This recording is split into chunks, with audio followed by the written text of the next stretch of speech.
आज हम थर्मोडायनेमिक्स में एंट्रोपी हम पिछले टर्न पर डिस्कस कर रहे थे, उसके आगे पढ़ेंगे।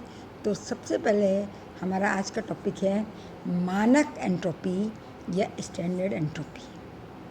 अब आप जानते हैं कि एंट्रोपी किस पर डिपेंड करती है? टेम्परेचर पर डिपेंड करती है, और entropy quantity of the substance पर भी डिपेंड करती है। अगर पदार्थ की मात्रा में परिवर्तन होता है तो एंट्रोपी के मान में भी परिवर्तन होगा। तो अब हम देखते हैं कि मानक एंट्रोपी या स्टैंडर्ड एंट्रोपी क्या है। 25 डिग्री सेंटीग्रेड ताप पर तथा 1 वायुमंडलीय दाब पर 1 मोल शुद्ध पदार्थ की एंट्रोपी को पदार्थ की मानक एंट्रोपी कहा जाता है, और इसे S0 द्वारा प्रदर्शित किया जाता है। अगर टेम्परेचर 25 डिग्री सेंटीग्रेड है और प्रेशर कितना है 1 एटमॉस्फेयर प्रेशर, तो 1 मोल प्योर सब्सटेंस शुद्ध पदार्थ की जो भी एंट्रोपी होगी उसे हम कहेंगे मानक एंट्रोपी, और हम इसे S0 से S0 से रिप्रेजेंट करेंगे। The entropy of the substance eight 25 degree centigrade temperature and 1 atmosphere pressure is known as standard entropy. It is represented by S0. The entropy of this 1 mole of the substance, यहाँ थोड़ा correction कर लीजिए, the entropy of the 1 mole of the substance at 25 degree centigrade temperature and 1 atmospheric pressure is known as standard entropy, and it is represented by S0. इसको हम S0 के द्वारा प्रदर्शित करते हैं। अब जब भी कभी हम एंट्रोपी की बात करेंगे तो हमारा जो रेफरेंस है, हमारा अभिप्राय है, वो किससे होगा? स्टैंडर्ड एंट्रोपी से। अब हम देखते हैं कि समतापी रूपांतरणों में एंट्रोपी परिवर्तन किस तरीके से होता है। Entropy change in isothermal transformation. तो पहले हम समझते हैं कि समतापी रूपांतरण या आइसोथर्मल ट्रांसफॉर्मेशन क्या है। यदि कांस्टेंट टेम्परेचर पर कोई रूपांतरण या ट्रांसफॉर्मेशन होता है तो हम उसे कहेंगे आइसोथर्मल ट्रांसफॉर्मेशन। जैसे अवस्था परिवर्तन, ठोस से द्रव में परिवर्तन एक निश्चित ताप पर होता है, द्रव से गैस में परिवर्तन एक निश्चित ताप पर होता है, या ठोस से गैस में परिवर्तन भी एक निश्चित ताप पर होता है, जिसे हम कहते हैं आइसोथर्मल ट्रांसफॉर्मेशन या एंट्रोपी परिवर्तन। अब अवस्था परिवर्तन के प्रक्रम कैसे किए जा सकते हैं? ये उत्क्रमणीय प्रकार से किए जा सकते हैं, क्योंकि परिवर्तन के दौरान प्रत्येक समय पर दोनों प्रावस्थाओं में साम्य बना रहता है।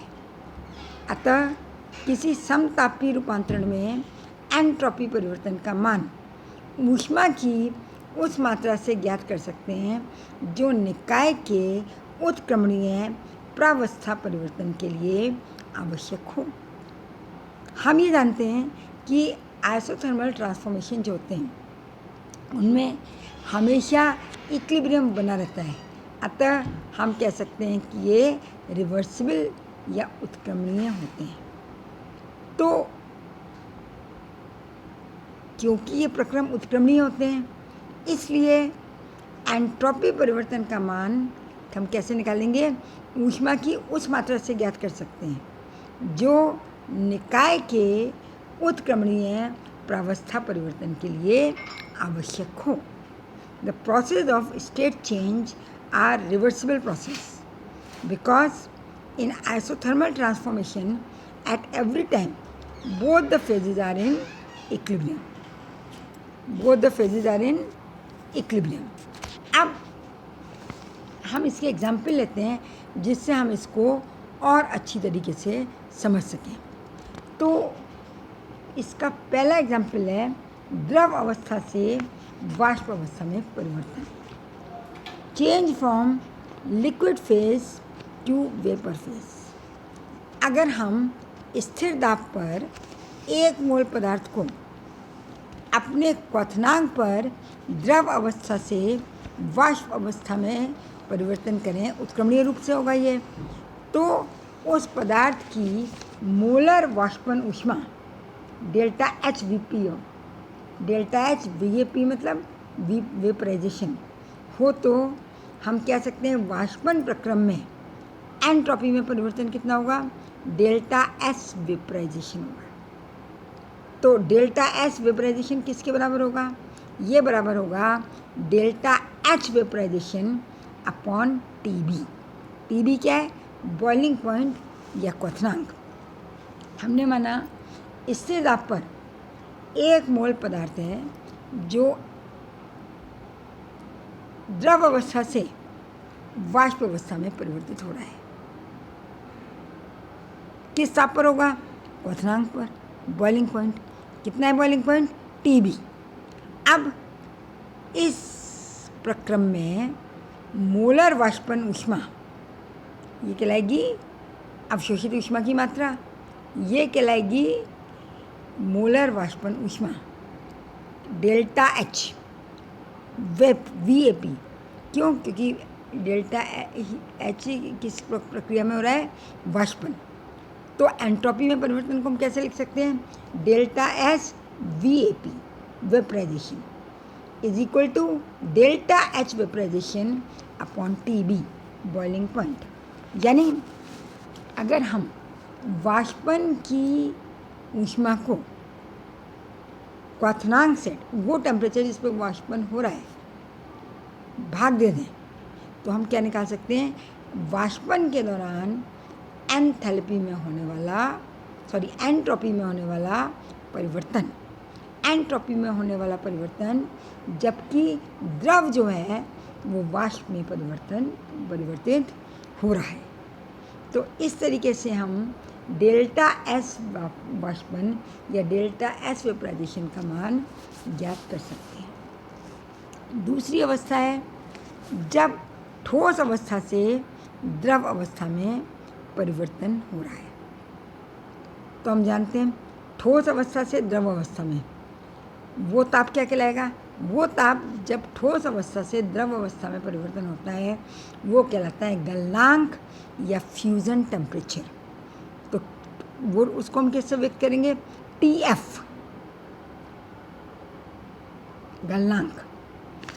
अब ये भी उत्क्रमणीय प्रोसेस है, इसमें एंथैल्पी में होने वाला परिवर्तन कितना होगा, delta H F U S. F U S का अर्थ है फ्यूज़न, गलन। तो गलन की क्रिया के दौरान एंट्रोपी में होने वाला परिवर्तन क्या होगा, delta S fuse, delta S गलन। ये किसके बराबर होगा, delta H fuse upon T F. Delta H fuse क्या है, ये कहलाती है गलन की गुप्त ऊष्मा, लेटेंट हीट ऑफ फ्यूज़न। क्योंकि टेम्परेचर में कोई परिवर्तन नहीं हो रहा, तो कितनी ऊष्मा अवशोषित की जाएगी, गलन की गुप्त ऊष्मा के बराबर, लेटेंट हीट ऑफ फ्यूज़न के बराबर। और टी एफ क्या है, फ्यूज़न टेम्परेचर, या आप कह सकते हैं गलनांक। अब इस प्रोसेस में एंट्रोपी का मान बढ़ेगा। क्यों बढ़ेगा, क्योंकि डेल्टा एच फ्यूज़न गलन की गुप्त ऊष्मा धनात्मक होती है, टेम्परेचर भी धनात्मक है, इसलिए डेल्टा एस फ्यूज़न का मान धनात्मक आएगा। यानी इन दोनों प्रोसेस में एंट्रोपी बढ़ती है, entropy increases in this process. अब हम बात करते हैं ठोस अवस्था से वाष्प अवस्था में परिवर्तन। हम जानते हैं कि कुछ पदार्थ ऐसे होते हैं जो ठोस से गर्म करने पर सीधे वाष्प में बदल जाते हैं और वाष्प को ठंडा करने पर सीधे ठोस में बदल जाते हैं बिना द्रव अवस्था में परिवर्तित हुए। ऐसे पदार्थों को हम कहते हैं ऊर्ध्वपाती पदार्थ और ये क्रिया कहलाती है सब्लिमेशन या ऊर्ध्वपातन। इस प्रक्रम में जो अवशोषित ऊष्मा है यानी एंथैल्पी में परिवर्तन, उसको हम लिख सकते हैं डेल्टा एच SUB, मतलब डेल्टा एच सब्लिमेशन। और जिस ताप पर ये ऊर्ध्वपातन की क्रिया या सब्लिमेशन होता है उसे हम लिख सकते हैं T सब। तो इसी तरीके से हमारे पास क्या आ जाएगा, delta H sub is equal to delta S sublimation is equal to delta H sublimation divided by T sublimation. द change in entropy during sublimation is equal to change in enthalpy during sublimation delta H sublimation upon T sublimation, the temperature at which sublimation takes place. So this is the case when the solid phase changes into vapor phase. यदि हमको sublimation में change in enthalpy delta H sublimation मालूम हो और वो temperature मालूम हो जिस पर सब्लिमेशन होता है, the sublimation temperature, so then we calculate the value of change in entropy during the sublimation और change in entropy when solid phase is converted into vapour phase. Next, एक क्रिस्टलीय रूप का दूसरे रूप में परिवर्तन, change of one crystalline form to another, or we can say transformation of one crystalline form to another. ये भी अवस्था परिवर्तन है। एक क्रिस्टलीय रूप का दूसरे क्रिस्टलीय रूप में परिवर्तन का मतलब है कि भौतिक अवस्था तो वही है लेकिन एक प्रकार का स्ट्रक्चर क्रिस्टलीय संरचना दूसरे प्रकार की क्रिस्टलीय संरचना में परिवर्तित हो रही है। जिस टेम्परेचर पर ऐसा होता है वो ताप कहलाता है संक्रमण ताप या ट्रांजिशन टेम्परेचर। जैसे सल्फर मोनोक्लिनिक सल्फर रोम्बिक में बदल रही है, सल्फर रोम्बिक सल्फर मोनोक्लिनिक में बदल रही है, या कार्बन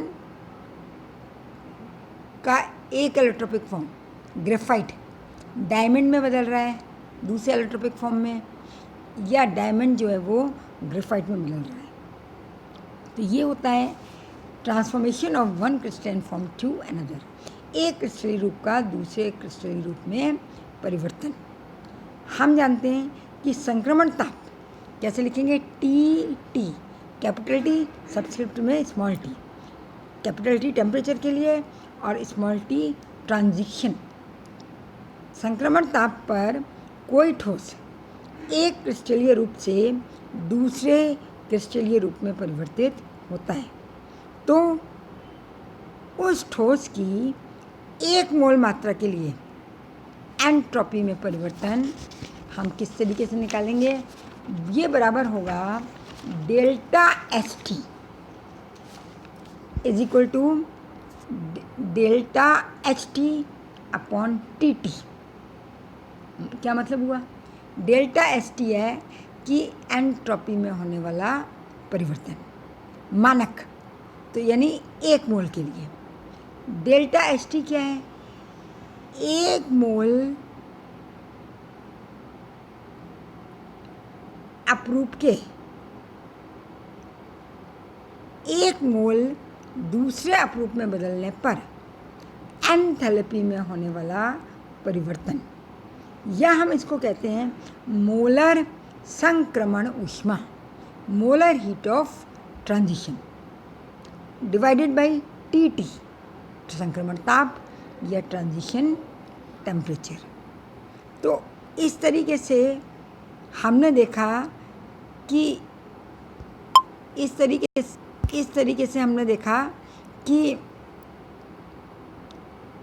एक प्रावस्था से दूसरी प्रावस्था में परिवर्तन होने पर, निश्चित ताप पर समतापी परिवर्तन होने पर एंट्रोपी में भी परिवर्तन होता है। अब नेक्स्ट टॉपिक है हमारा ट्राउटन नियम या ट्राउटन का नियम। ट्राउटन ने एक नियम दिया, क्या बताने के लिए? मोलर वाष्पन entropy, molar entropy of vaporisation.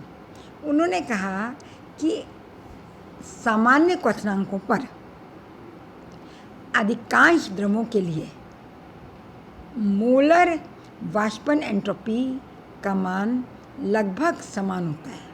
कितना होता है? ये approximately 88 joule kelvin inverse mole inverse होता है।